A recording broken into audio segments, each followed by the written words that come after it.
Volkswagen Currywurst is a brand of sausage manufactured by the Volkswagen car maker since 1973.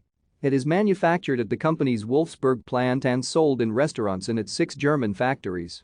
The Currywurst are also sold externally at supermarkets and football stadiums and given away to Volkswagen customers. The sausage is branded as a Volkswagen original part and has been given the part number 199-398-500A.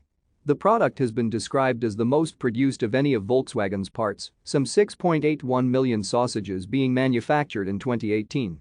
In many recent years, the company has produced more sausages than cars. A Volkswagen ketchup is also produced and sold to accompany the Currywurst. The sausage is manufactured in a part of the Wolfsburg Volkswagen plant by a team of 30 people.